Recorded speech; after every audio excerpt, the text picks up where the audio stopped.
surviving summer camp, wouldn't it be nice if we could get what we want?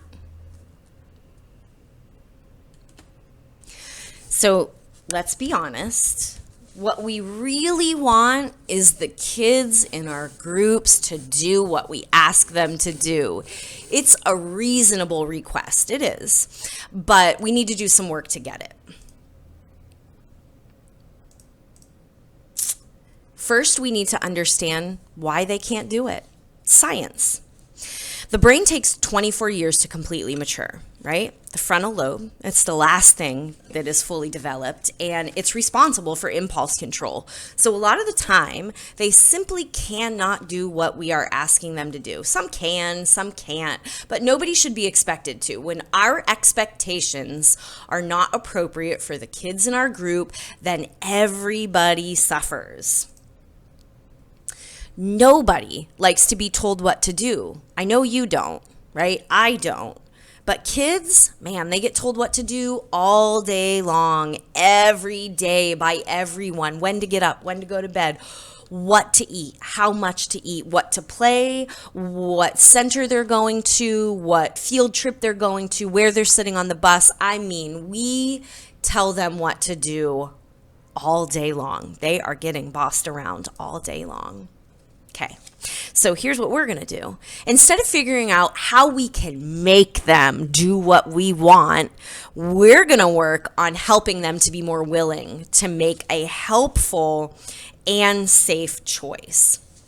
In order to help them be more willing, we need to focus on our relationships with them. So whether your group is brand new to you, maybe you've been with them for a while, there is an opportunity on the first day of summer camp and the first day a child attends your group to make a start to your relationship. The motivation to behave comes from the quality of the relationship. And relationships create willingness, right? Are we getting it here? So think about this.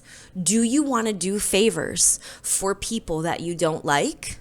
Nope. Will you do what you're asked by someone that's in charge of you, like your boss? Sure, you'll do it because it's your job, but will you do it with a smile on your face? Chances are, if you have a good relationship with your boss, yeah, you'll do it because you have a good relationship with them. You're willing to help them, right? If you don't feel supported or appreciated or connected to your boss, you might do it because it's your job. You might do it because you want the extra pay, but you're not going to be happy about doing it for them, right? Or think about a partner or a roommate. When they ask you, when you're getting up off the couch and you're going into the kitchen for a glass of water and they say, hey, while you're in there, can you get me something to drink? If we are feeling good about our relationship, the chances are we're going to say yes and we're going to do it. And if we're not feeling great about our relationship, we might still do it. And we might be thinking, sure, I guess, because you're not ever going to get up off the couch, right? Yes, the motivation to behave comes from the quality of the relationship. So start your day, start your first day at camp, start every day with a greeting. Now, this can be a big, crazy greeting. Like, have you seen that viral video of that teacher standing outside his classroom? His whole class is lined up, and one by one, he has a personal greeting for each one of them. Like, you can be super fancy. Please, if you do that, have someone take a video so we can see it. But that's not necessary. It can be a high five, right? It can be a secret handshake. It can be something you make up and teach to them on the first day, or it can be something that you talk about with them on the first day and you make it up as a group. But you start a relationship with your kids by making the greeting, by doing the greeting every day, right? Because if you're more willing to behave with people you have a relationship with, who would you want to be in a relationship with?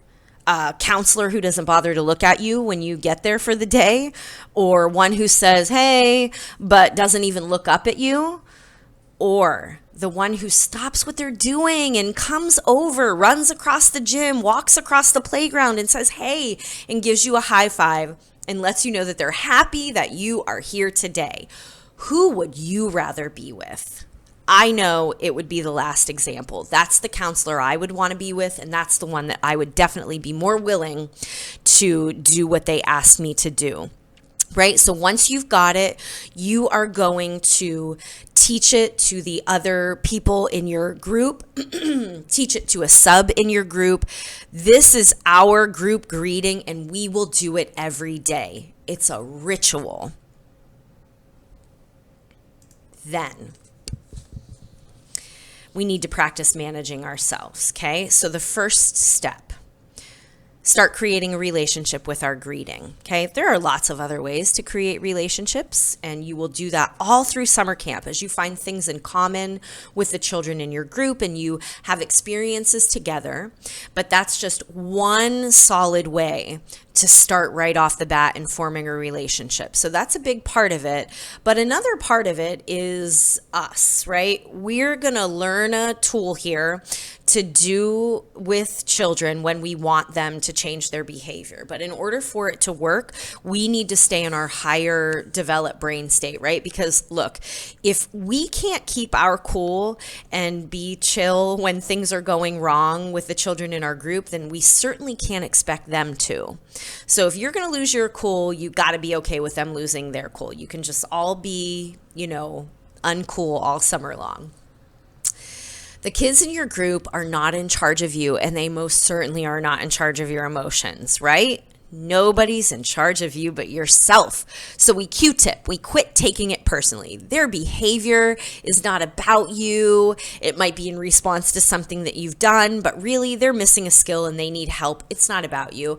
I like to remind myself this behavior is happening in front of me, not to me. This is happening in front of me, not to me. And it can feel personal. Certainly when you've had someone in your group for a long time, or when you spend a lot of time with them, or if it's your own kid, it feels personal, man. But it's not. It's happening in front of me, not to me, right?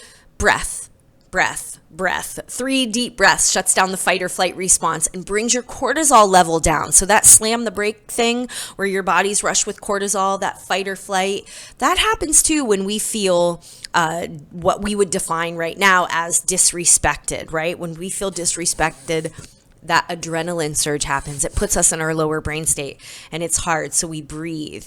And then of course we need to have appropriate expectations. If we're expecting them to do something they can't, we are setting them up for failure and ourselves up for a lot of frustration. So here's what we do. We're going to provide 2 choices.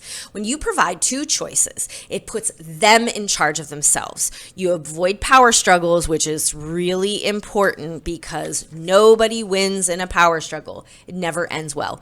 You might get what you want, but you don't feel good. Doesn't feel like a great win because you just put all this terrible negative energy into this power struggle. So we want to keep it positive. And making choices requires a higher brain state. So this will help keep your kids up in their higher brain state too.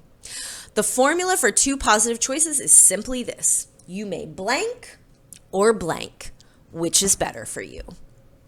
Kids pushing in line. You can walk with your hands to your sides or behind your back. Which is better for you? Kid won't sit at the table. You can sit on your bottom or sit on your knees. Which is better for you? A little sideline here. Take stock on what you're fighting about with these kids, because if you have a kid at the table who's standing up in their spot eating, who cares? If it's not unsafe, then why does it matter? Running, loud voices, and not sitting are big triggers for teachers in camp and preschool rooms in elementary schools. Like, that's about compliance, right? So it doesn't always have to be you're going to do what I want just because I said it. Like, sometimes we need to think like, why do I care so much about this? But if they need to sit, we say you can sit on your bottom or sit on your knees, which is better for you. Throws a book. You can hold the book in your hands or lay it on the floor, which is better for you. Screaming at another child who took their ball. You can tell him what you want in a way that he can hear you, or you can ask me for help, which is better for you. We're always putting the control in their hands. They're in charge of themselves. For older children, and I'm going to say like ages 9 and above, because kids under 9 don't have a mature, developed inner speech, this voice that goes on in your head. Probably even through this video, your inner voice is saying, oh, wow, I do that a lot, or oh my God, this is never going to work. But that inner voice, they don't have it. So we don't want to add on too much for them to process. But older brains like the contrast of telling them what not to do, right? So I would say, if they're pushing in line, you have a choice. You can walk with your hands to your sides or behind your back. You may not push your friends. And then I walk away. Not sitting at the table. You have a choice. You can sit on your bottom or you can sit on your knees. You may not run around during lunch. Throws a book. You have a choice. You can hold the book in your hands or you can lay it on the floor to read it, but you may not throw it. So let's talk real quick to the people who in their brain are thinking like, okay, right, so it's wordplay. And so what we're going to do is just every time they do something wrong, we're just going to be like, oh, you have a choice, and everything's good and there's never any consequences. We just, what we want, right? They should just do what I want because I'm the grown up, and that's how it works. Respect is I'm older, I'm the adult, and you do what I say. So let's break that down for a minute. You probably feel that way because that probably happened to you when you were growing up. Most of us were taught you listen to the grown-ups in your life. You do what you are told, and arguing or not complying is disrespect. And in a lot of cases, there was a hurtful consequence if you didn't respect the older person in your life, right? But respect is defined as a feeling of deep admiration for someone or something elicited by their abilities, qualities, and achievements. So when we say respect is earned, this is exactly why respect is earned is a true statement.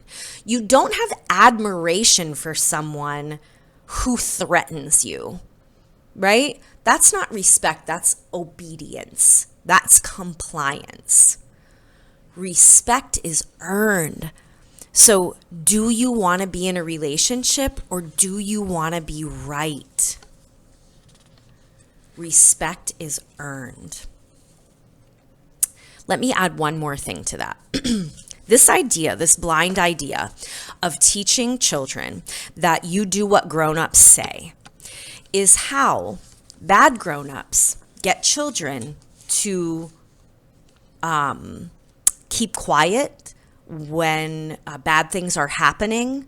It's how bad grown-ups manipulate children into abusive situations. When we blindly teach children that you do what I say because I said so. You do as I say, not as I do. I'm the grown-up, that's why, right? When we teach them those things, we are opening a door for someone to come in and take advantage of that. So, you have a choice. You can spend the summer fighting for compliance or spend the summer making relationships. Which is better for you? Every time something happens in your group, every time, you have a choice. You can add water or you can add fire. No, sorry, you can add gasoline to the fire. Water is putting them in charge, giving them a choice, letting them take control of the situation, right? And gasoline is us losing our cool and punishing or threatening, right? So you choose, what are you going to add to the fires that erupt in your group, water or gasoline? Okay, so what about consequences, right? We've got them. So this is where people fall apart about this whole idea of two choices, and it's where people get lost in the, we're just letting kids do whatever they want and there's no consequence. So we've got consequences, but let's break that one down a little bit too. So a consequence is defined as a result or effect of an action or condition, right? So it's the result of what I just did. A consequence is I made a choice and then because of it, this happened.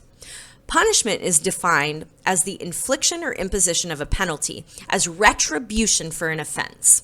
So almost always, even though this is not a conscious decision. What we are doing when a child does something wrong is punishing them. We're not giving them a consequence. We want them to pay. We believe, probably because it was done to us, that when you do something wrong, the only way to learn is if I make you hurt or suffer enough. If I make it painful enough, you'll be too scared to do it again. Now, there's no argument to that. That's what a punishment is. There's no arguing that. The argument could be made for whether that's your intention or not, because I'd be willing to bet it's not your intention. What you actually want is a consequence. You want them to learn a better way so they don't do it again, right? So if you're thinking like, nope, I do want them to pay. I want them to hurt because that's the only way they're going to learn. Then just like get up and like quietly push your chair in and just kind of tiptoe out the door, because this is not the job for you, right? These are not our children. So we don't get to pass down like the way my parents did it was fine and I'm going to do it that way. That's okay. But it's not okay with other people's kids, right? So it's not our job to pass that stuff down. So we need to make a decision here. Do you want them to hurt or do you want them to learn? If you want them to learn, then we're going to talk about consequences. The formula for imposed consequences is still two choices. You want the child to be in charge of their own decisions. They choose what to do. You're not doing anything to them. And before we talk about what it looks like, let me just roll back here a minute. When we talked about the formula for two choices, I don't think I pointed out that it says two positive choices. The two choices need to be two things that you can live with, two things that you don't actually care which one they pick, right? You don't care if they sit on their bottom or they sit on their knees as long as they're not running around, right? So the two choices have to be things that you don't care which one they pick. If it is one positive choice and one negative choice, it's not a choice. You have a choice. You can pick up the toys or you can miss the field trip. Which do you choose? That's not two choices. That's a manipulation, right? That's a threat. That isn't a choice at all. Here's two things you don't want to do. You don't want to clean up and you don't want to miss the field trip. So this is me manipulating and threatening you into doing what I want. Needs to be two positive choices. Two things you can live with. So the formula for consequences. Let's move on. Here's what it looks like. So a child is pushing in the gaga pit. You have a choice. You can keep your hands to yourself or you can choose to keep pushing and sit out the rest of the game. Now let's sidebar here real quick. A child who can't sit or can't keep their hands to themselves lacks the impulse control needed to meet your expectations. So you need to adjust them or you can fight constantly. If everybody in your group can sit quietly on the line except this one kid every time, we will run ourselves ragged trying to figure out how to force this kid to comply and do it. Isn't it easier to accept, like, this kid doesn't have the impulse control to sit, he can't do it?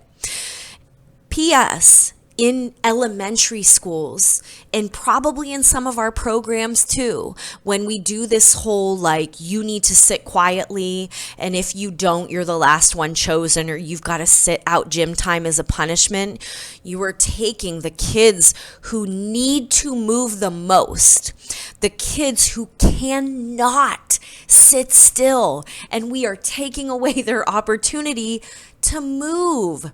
It's crazy. So let's not do it here. Figure out something else for them. Or look at why you're asking them. Almost never does a child actually need to sit on the line or be quiet to keep them safe. Almost always. It's just because we as the adult have made the decision that that's what it looks like, and I am more concerned with obedience and compliance than I am about what the kids need. Again, that's never a conscious decision, but it's time to roll that around in your head and choose. Okay, so let's say I say that to the kid and they stop and that's great. Boop, we're done, move on. But if they don't, they've still made a choice And then I say, I can see you're choosing to sit out the rest of the game. So come sit with me and watch, and you can try again later. Now, here's the difference between me just saying, keep your hands to yourself, or I'm pulling you out and you'll sit. And then the child can't keep their hands to themselves. So I say, it's it. Come sit down right here. We have embarrassed them. We have shamed them. We have used guilt. Like, we have done all of these things. So when they're sitting next to you, they aren't thinking about like, wow, I really need to keep my hands to myself so I can play the game. All that's happening inside them is the emotion that you have brought on with the guilt or the shame or the punishment. So if your goal is to make them think next time and do it better, then this is not how we handle it, right? Shame and fear and embarrassment is not going to get them to do what you want. Actually, sometimes it does, because you've pushed them so far into their survival state that they will shut down and they will give up. That isn't ever what we want somebody to do. Certainly not our own kids, certainly not the kids in our care, right? So the difference is when I give them a choice, I didn't do anything to this child. He chose, right? He chose. So I just want you to come out and sit with me. We'll watch, and then we'll try it again later. So in that situation, I didn't embarrass, I didn't shame. He made a choice. He's going to come, and then he might be able to think like, yeah, okay, if I don't keep my hands to myself, then I have to sit. I can't play. And they might be able to do it again later. Remember the impulse control thing, because if that kid goes in over and over and over again and can never keep their hands to themselves, it's because they lack the impulse control. So you're setting them up for failure.